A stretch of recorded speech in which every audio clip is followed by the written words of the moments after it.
Moving on from my discussion last week on cryptocurrencies, I've been told about a possible intergalactic currency. A team of scientists from the University of Leicester and the UK National Space Centre developed it along with the foreign exchange company Travelex. Back in 2007, they created a currency called the Quid, or Quasi-Universal Intergalactic Denomination. It's a play on the British slang word for a pound, or quid. The name was chosen at a time when Virgin Galactic was launching, and the idea that there would be large numbers of space tourists was becoming a greater possibility. That April, the US and 14 other space agencies had signed the Global Exploration Initiative and agreed to work on manned missions to the Moon and other planets.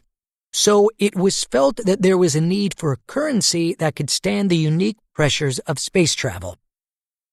According to Professor George Fraser at the University of Leicester, none of the payment methods that are used on Earth would be suitable for use in space. Coins would pose a risk to space travelers because of their sharp edges, and credit cards, which store information on a magnetic strip, could be damaged by space dust. Quids are oval in shape and made from plastic which can't be damaged. They can also be stored at high temperatures. Crucially, they don't give off chemicals that could endanger space tourists or their spaceships. Quids come in different sizes and colors depending on their value, and each one has a picture of the 8 planets of our solar system orbiting the Sun. Travelex claimed that this image could be helpful for humans when they were trading with other life forms out there in space. In order to track the currency and prevent counterfeits, each quid would have a number on each of the planets, which would create a unique code. Special wallets would be needed to hold the quids so they didn't float away in zero gravity. They'd be stacked up one on top of the other in a tube. Although all this might sound unlikely, scientists at the National Space Center believe that there may be tourist facilities on the Moon by 2050. I love the Olympics, don't you? I really get into it. I don't really care what sport it is. I'll watch anything, whatever it is. I ended up watching the curling finals yesterday. You might not think so, but it was really interesting. Seriously? That's the craziest sport ever. People using brushes to make a big stone slide down the ice? No way. I've got better things to do with my time. Oh, come on. Not everyone's into athletics like you. They have to have some, less mainstream sports, don't they? Yeah, maybe, but not every single sport or game known to man. Otherwise, the Olympics becomes too big. You'll be suggesting ballroom dancing as an Olympic sport next. Now there's an idea. Did I tell you that Candace got a place on the women's under-21 soccer team? Fantastic news. I guess there was a lot of competition, right? It was the same when I was at college. Quite a few of my girlfriends played soccer, but I know things were different in the 70s and 80s before I started college. Very few women played then. Yes, I remember that being the case too. For Candace's generation, they think it's really weird that women haven't always played soccer in high school. But it's great that there are so many amazing role models. Look at the U.S. team winning the Women's World Cup. That was a real game changer. I'm here outside Dalton Outdoor Community Pool, one of the few local swimming pools that has been supported by city funding.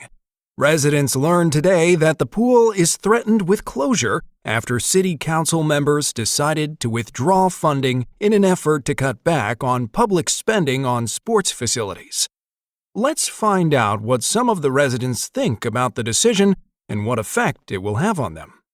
I think this is hugely damaging for the local community and for young people in particular.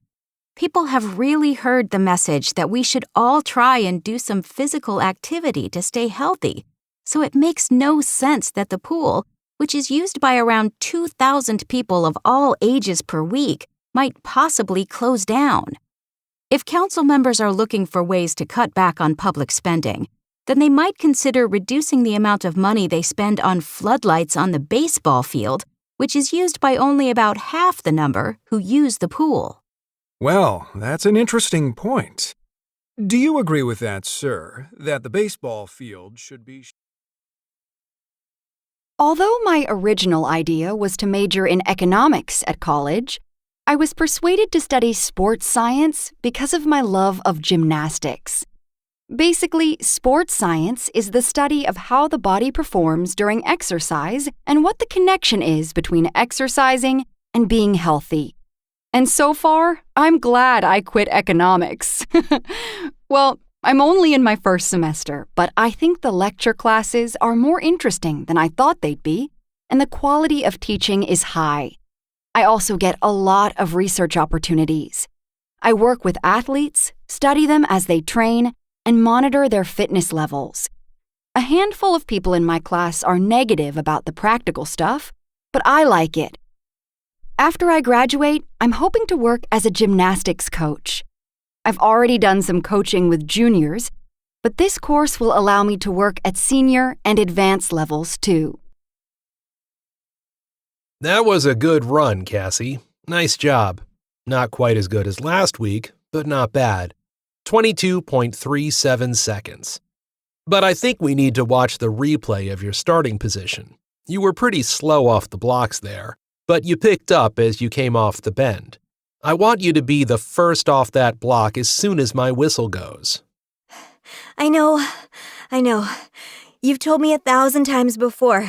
I'm just terrified of a false start after what happened at the finals. Well, that's totally understandable. You don't want to be disqualified, so you're playing it safe. I know exactly where you're coming from, but we have to try and get over that. You're right. I'll work on my starts next week, okay? Sounds good.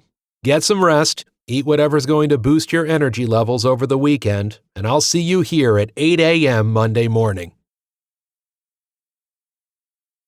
I have with me in the studio today sports scientist Clarice Fisher, who focuses her research on sports injuries, and Marcus Hogarden, a sports science writer who is interested in the way that genetics impacts sports achievement.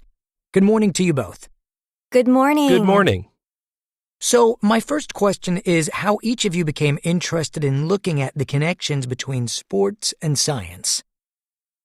I'm a biomechanical engineer, and my area of research is in injury biomechanics. We study injuries and the way that we can prevent or predict them.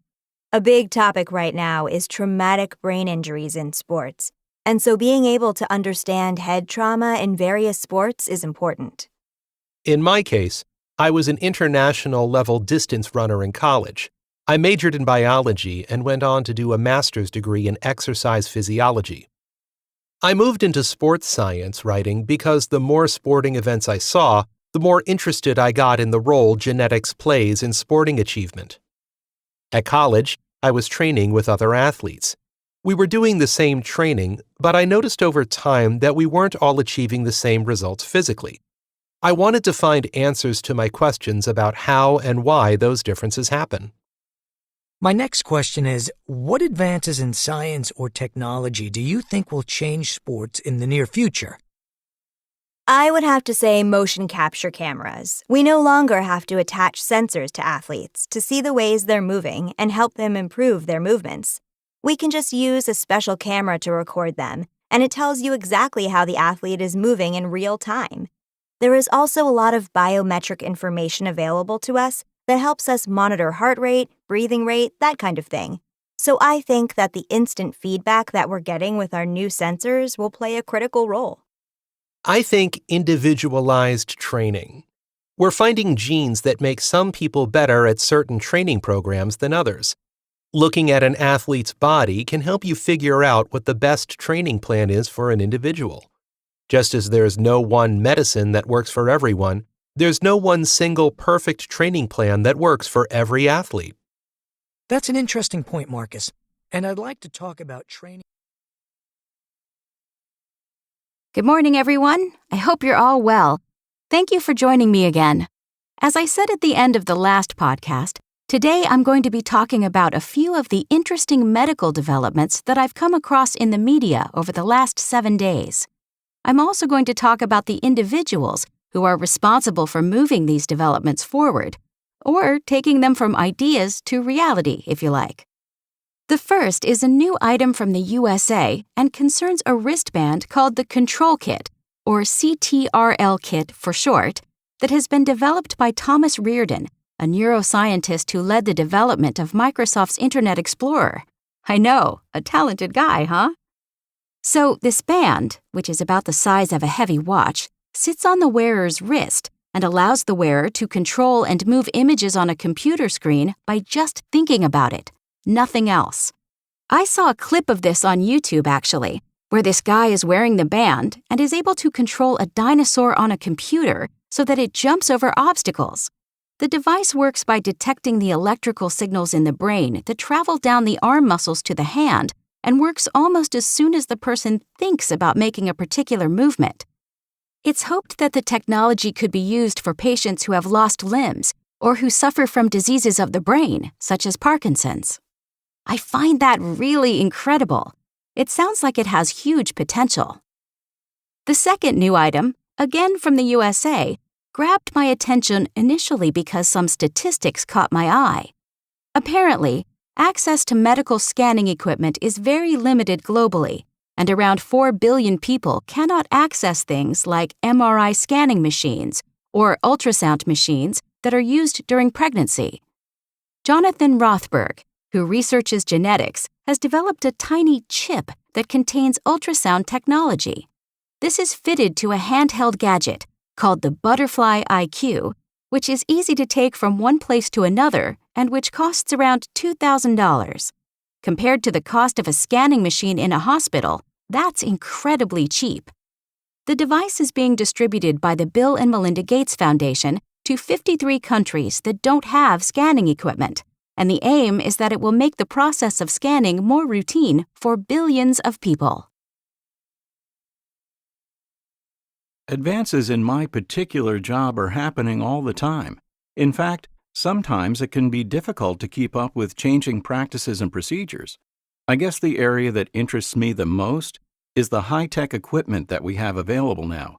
These include instruments which allow me to perform quite complex keyhole surgery. Keyhole simply means that we can perform the operation using only very small cuts to the skin. Patients usually recover much more quickly than in the past, and they aren't left with large scars. Most people think of my job as quite stressful, and some parts of it are, especially when we're called to a medical emergency and we have no idea what we're going to find when we get there. But aspects of my job are quite routine, checking that we have all the equipment we need in the vehicle, making sure we don't run out of gas, that kind of thing. I think the biggest change I've noticed is the number of sports injuries that we get called out to. In the U.S., games like football and ice hockey are really dangerous, even with all the protective clothing. I'd discourage my kids from playing them, that's for sure. I work with patients who have suffered injuries that affect their mobility. Our hospital department has some of the most advanced technology available in the world. We have robotic exoskeletons that can lift patients from a sitting to standing position, where they are fully supported robotically and can then take part in walking and stretching exercises. We also have a pool and a multi-purpose gym for patients. Things have certainly changed even in the last 2 or 3 years since I started working here, and definitely for the better. When I first started out in the job, my primary role was to prepare prescriptions and answer general queries about medications. But things have changed a lot so that now I describe myself as a service provider. In other words, making sure that patients receive the right drugs to treat their symptoms and take them correctly.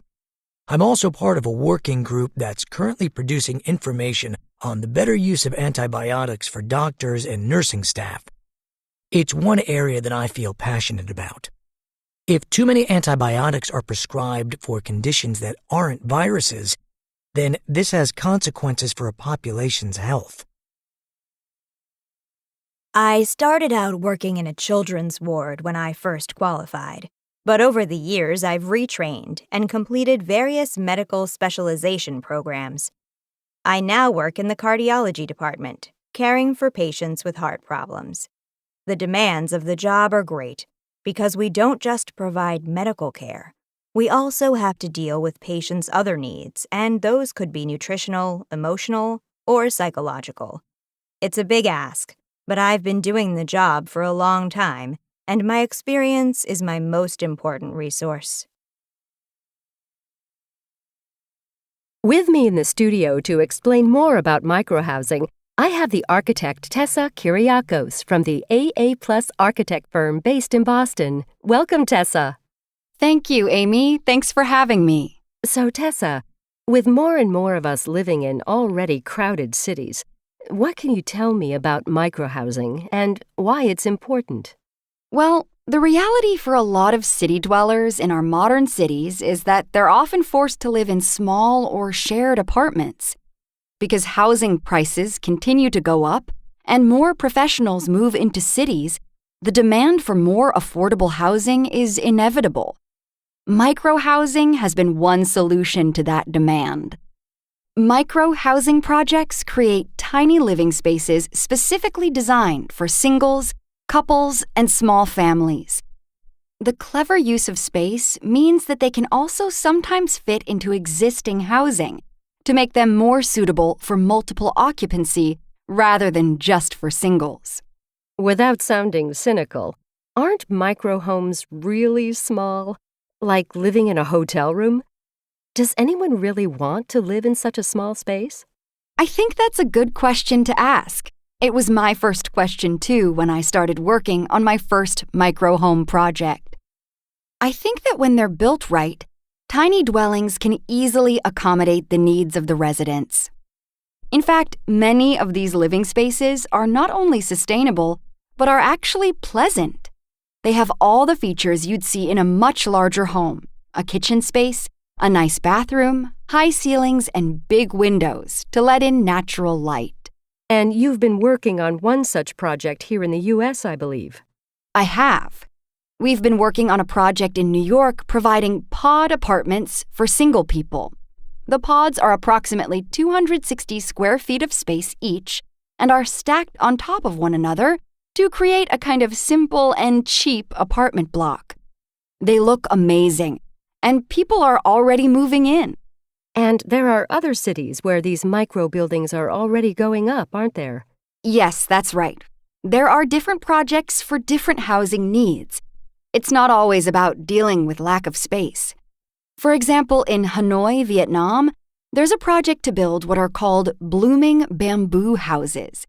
These were designed to quickly house people who've lost their homes through natural disasters, such as floods, typhoons, and droughts. They're built from living bamboo poles and coconut leaves and can be put together by the owner in just 25 days at a cost of around $2,500, and they can withstand flooding up to 5 feet. That's interesting. And what about in China? I've heard there are some microhouses that are used as add-ons to existing.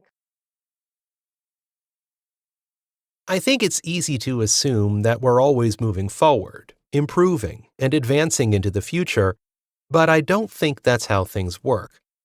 I think what happens is tech developers go back and rethink. That might mean taking a different, sideways view of the situation, so thinking about a new approach they haven't tried before. Take electric cars, for example. Despite billions of dollars being spent on their development, are we really any closer to getting rid of cars powered by fossil fuel? I think we'll see a completely different direction in the future toward something that we may not even have considered as an option yet. Maybe one day we'll be perhaps making tires out of different substances or running cars on byproducts from other industries, something along those lines.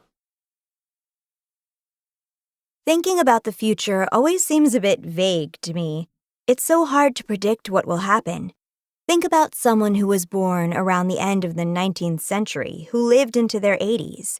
That person would have lived through the steam age, when everything was powered by steam, and well into the jet age, when supersonic planes were crossing the Atlantic in less than 4 hours.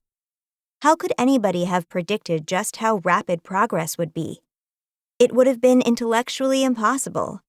So I think of that when I try and imagine future developments. I just can't picture them at all. I think we'll make advances with space exploration, but beyond that, I don't know. I can't imagine a future, quite literally, unless we get to grips with the idea that we're using up our planet's natural resources. The future really has to be about addressing the big questions like climate change and deforestation. I know people of my generation have a real growing feeling of panic about where we're heading and how these things will affect future generations. I suppose the best you can do is make practical changes, which you hope will be picked up by people around you. I do think that small individual actions can make a big difference. I've always been interested in the world of the future. My love of science fiction has shaped my ideas about where I think human beings will be in the next few hundred years. The most interesting idea for me is in cryonics. You know, freezing the body and then literally being able to bring a person back to life at a point in the future when the technology has been developed to do just that. I'm not sure that will ever happen during my lifetime, but just the fact that it's a possibility is really exciting. It doesn't bother me that a lot of people are skeptical about it. I think the future will be a fascinating place, and I'd love to be around to experience it. I think that it's possible to get obsessed with the idea of the future and what it holds for humanity. It's easy to forget that in many parts of the world, people don't have a future-orientated viewpoint and look more to the past, not necessarily tied to the past and fearful of the future, but with an appreciation of the past and traditions. The mentality is that the future is very much out of one's control, and it's more important to focus on the here and now and the immediate problems of the present. I can relate to that a lot, actually. It used to be that my grandparents' village was full of families with young kids, but these days most of them have moved closer to the city to find work or decent schools, and that's a pattern that I see all over the country. Nobody wants to live out in the middle of nowhere, so rural areas are emptying of people, young and old, which means, of course, that there will hardly be anybody left in some areas. Perhaps just a few elderly farmers and landowners. I suppose it's natural, the pull of the city and urban life with all its appeal. I think a lot of people like me are choosing to live alone rather than move back in with their parents once they've graduated from college. Sharing an apartment doesn't really appeal to me unless there are strict ground rules. It would be difficult, especially living with people I didn't know. And obviously, you see it with older people too. Women outlive their husbands and often spend the end of their lives living alone or with their children. I'm looking forward to having my own apartment and living on my own. I think it will become the new normal in the future. It's something I went through, and quite a few of my friends have experienced it too. It's no big deal, it's just one of those things. But I think it happens as couples grow apart after their kids have grown up and left home. That's what happened with my parents anyway. I think it would have an impact on a country because families become more blended with step and half children living together, and that impacts relationships. I could be wrong, but I'm pretty sure it's on the rise in my country. More and more of my daughter's generation are choosing a career over family life, and they don't seem to want a domestic life in quite the same way. I think there'll be knock-on effects of this in that families will be smaller, or women will choose not to have children at all, so they're freer to pursue their careers. I think the national average is about 2 children per family these days. I think it will drop below that if the current situation is any indication. In the past, there really wasn't much of it at all because I guess people didn't move around in quite the same way. You know, they were born, got married, and stayed in the same place their whole lives. That's what my grandparents on both sides did. But now, people travel and see different ways of life, and they learn how exciting that can be. I can't imagine living in a place where I wasn't exposed to a wide variety of languages and art and food or whatever. It adds color and flavor to a place, and I think it will continue to increase in the future. I'm excited about that. Openness and acceptance are key, in my opinion. Moving on to a different theory of play from Piaget's now. This one was developed by Mildred Parton, an American sociologist who observed preschool children aged between 2 and 5 playing. She submitted her ideas as part of a thesis called Stages of Play way back in the late 1920s, but many of her findings are still referenced today because of how relevant they are to understanding child social behavior. She discovered that a child's development of their social skills is reflected in the way they play. She also found that once a child has developed the ability to participate in a particular stage of social play, that they will use different variations and combinations of that stage and earlier stages throughout their playing. Parton broke down types of play into 5 stages, and these are important to make a note of. From birth onward, children do what Parton described as unoccupied play, where they don't play. Instead, they observe what is going on around them. By about 2 years of age, children will engage in solitary play, where they play on their own with their own toys, and generally have very little interaction with other children. This is the stage where they are building the necessary skills for working independently. During this same time frame, so again from birth to 2 years, children also start to engage in parallel play, where they generally play on their own, but will sit with other children and occasionally share the same toys. Between the ages of 2.5 to 3.5, children truly begin to engage with one another. This is, after all, the point where their language skills are good enough for them to be able to communicate verbally what type of play they want to engage in. They will often share the same toys, but might be following their own set of rules or their own storyline if they are role-playing. This stage, according to Parton, is the associative play stage. By the age of about 4.5, children have moved to the highest level of social play, called cooperative play. By this point, they play in groups and cooperate to achieve a common purpose. During this stage of play, children need to exhibit the skills of negotiation and turn-taking in order for the play to progress well and to avoid conflict. We can see examples of these. You may have noticed that board games have seen something of a revolution in recent years. They're more popular now than they have ever been. And with a whole load of new games hitting our living room tables over the past few years, it's not hard to see why. There's never been a better time to explore what's on sale.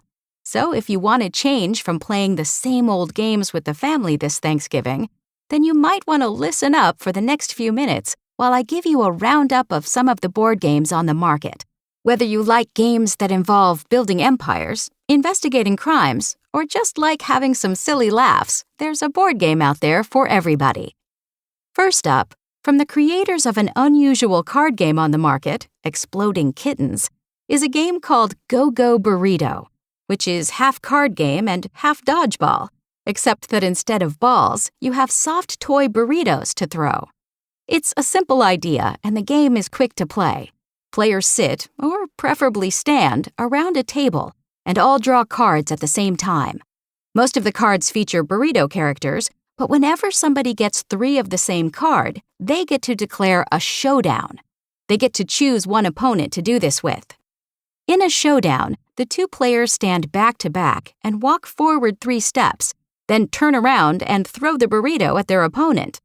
The burritos don't hurt, but being hit by one does cause you to lose points. And when the pressure is on, you'd be surprised how many people manage to miss their target, no matter how close to each other they are. Just one word of advice.